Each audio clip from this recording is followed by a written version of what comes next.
የፌዴራል መንግስትና የዓለም አቀፍ ማህበረሰብ በትግራይ ጉዳይ እገዛ እንዲያደርጉ ያቀረበው ጥሪ ይፋዊ ክህደትና የፕሪቶሪያ ስምምነትን የሚያፈርስ ነው ሲል ደብረጽዮን መናገሩን፣ ዩኤስአይዲ ምስጢራዊ ሰነዶች እንዲወገዱ ማዘዙን፣ የሶማሊያ ኢሚግሬሽን ዜግነት አገልግሎት ወደዚያ ለሚጓዙ አየር መንገዶች ማሳሰቢያ መስጠቱን፣ ዶናልድ ትራምፕ በካናዳ ላይ ተጨማሪ ከፍተኛ ቀረጥ መጣላቸውና ትኩስ መደመጥ ያለባቸው መረጃዎች ይዘናል።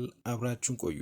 በቅድሚያ ግን ለዚህ ዩቲዩብ ቻናል አዲስ ከሆናችሁ ሰብስክራይብ በማድረግ ተወዳጁን በየጊዜው የምንለቃቸው ትኩስና ወቅታዊ መረጃዎች እንዲደርሷችሁ ደግሞ ላይክ፣ ሼር እንዲሁም ደግሞ ሀሳብ አስተያየታችሁን በኮሜንት ሴክሽኑ ላይ ያስቀምጡልን። አሁን ወደ መረጃው።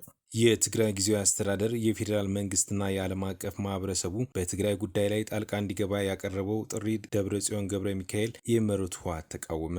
የተጀመረው ህግ የማስከበር እርምጃ ያለው ሂደት ተጠናክሮ እንደሚቀጥል ገልጸው ጊዜያዊ አስተዳደሩ የፌዴራል መንግስትና የዓለም አቀፍ ማህበረሰብ በትግራይ ጉዳይ እገዛ እንዲያደርጉ ያቀረቡት ጥሪ ይፋዊ ክህደትና የፕሪቶሪያ ስምምነትን የሚያፈርስ ነው ሲል ውድቅ አድርጎታል።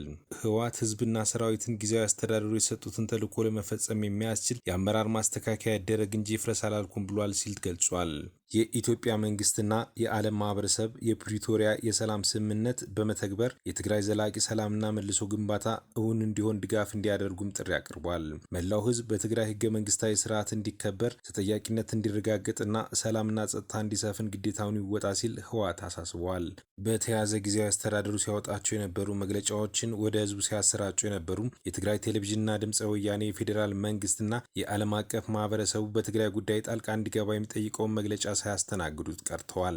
ለ104.4 የመቀሌ ኤፍኤም እና ለድምፀ ወያኔ ቴሌቪዥን አዲስ ስራ አስኪያጆች መመደባቸውም ተሰምቷል።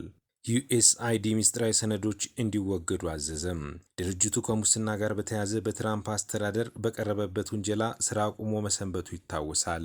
የአሜሪካ ዓለም አቀፍ የልማት ድርጅት ዩኤስአይዲ ከፍተኛ ኃላፊ ምስጢራዊ ሰነዶችን በፍጥነት እንዲወገዱ ትዕዛዝ ሰጥተዋል። ኃላፊዎቹ በኢሜይል ለሰራተኞች በላኩት መልእክት በቀድሞ የድርጅቱ ዋና መስሪያ ቤት ሬገን ህንፃ የሚገኙ ሰነዶች እንዲወገዱ አዘዋል። በቅርቡ የተቋቋመው የመንግስት አፈጻጸም የሚቆጣጠረው ተቋም በሚመሩት ቢሊዮነር ኤለን መስክ እና በፕሬዚዳንት ዶናልድ ትራምፕ ዩኤስአይዲ የግብር ከፋዮችን ገንዘብ አላግባብ በመጠቀምና ሙስናን በማስፋፋት ተደጋጋሚ ወቀሳ ቀርቦበታል። የፌዴራል ወጪን ለመቀነስ በተደረገው ሰፊ ጥረትም ኤጀንሲው 2000 ሰራተኞችን ከስራ ሲያሰናብት የቀሩትን በርካታ ሰራተኞች አስገዳጅ ረፍት እንዲወጡ አድርጓል። ተቋሙ ሚስጥራዊ ሰነዶችን ለማስወገድ ባወጣው ትዕዛዝ የኤጀንሲው ተጠባባቂ ዋና ጸሐፊ ኤሪካ ካር በሮናልድ ሬገን ህንፃ ውስጥ የሚገኙ ሚስጥራዊ ደህንነትና የሰራተኞች ሰነዶችን ለማስወገድ ሙሉ ቀን ለሚደረገው ጥረት ቀሪ ሰራተኞችን ማክሰኞ ወደ ቢሮ እንዲገቡ ማዘዛቸውን ፖለቲኮ መጽሔት የኢሜይል መልእክቱን ጠቅሶ ዘግቧል። ለሰራተኞች በተላከው የኢሜይል መልእክት ላይ የቻላችሁትን ያክል ሰነዶችን ቅደዱ፣ የመቅደጃ ማሽኖች መስራት በሚያቆሙበት ወቅት ሚስጥራዊ ሰነዶችን ከላያቸው ላይ ሚስጥር የሚል ጽሑፍ ተጽፎባቸው በቦርሳዎች ውስጥ እንዲሰበሰቡ ያዛል። ፖለቲኮ መጽሔት እንዲወገዱ የታዘዙ ሰነዶች የገንዘብና እርዳታ ስርጭትን የሚያሳዩ እንዲሁም የሰራተኞችን መረጃ የያዙ ሳይሆኑ እንደማይቀሩም አስነብቧል። ለሰነዶቹ መወገድ የተላከው ኢሜይል ማብራሪያ ባይሰጥም ከፍተኛ ቁጥር ያላቸው ሰራተኞች ከስራ ገበታቸው መሰናበታቸውን ተከትሎ የአሜሪካ የድንበርና ጉምሩክ ጥበቃ ተቋም በድርጅቱ ህንፃ ላይ ቢሮ ከመከራየቱ ጋር ሊገናኝ ይችላል ተብሏል። መመሪያው የፌዴራል ሰነድ አያያዝ ህጎችን እንደሚጥስና ኤጀንሲው መልሶ መዋቅር የሚቃወም የክስ ሂደቶችን ሊያደናቅፍ እንደሚችልም በድርጅቱ የቀድሞ ሰራተኞችና የህግ ተወካዮች ዘንድ ተቃውሞ ገጥሞታል። የትራምፕ አጋር ኤለን መስክ የሰነዶችን ማስወገድ ዘመቻውን ማስረጃዎችን ማውደም ወንጀል ነው ሲል በኤክስ ገጹ ላይ ድርጊቱን አውግዟል።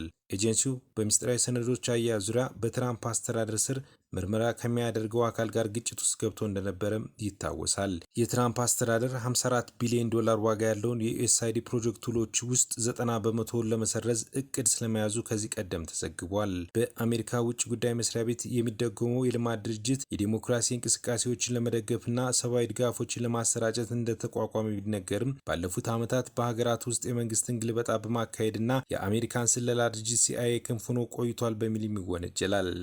የሶማሊያ ኢሚግሬሽን ዜግነት አገልግሎት ወደዚያ ለሚጓዙ አየር መንገዶች ማሳሰቢያ ሰጠ። በዚህ መሰረትም ማናቸውም አየር መንገዶች ሰዎችን አሳፍረው ሶማሊያ ከመግባታቸው በፊት የመንገደኛውን ማንነት ለሶማሊያ ፌዴራል መንግስት ማሳወቅ ይጠበቅባቸዋል ብሏል።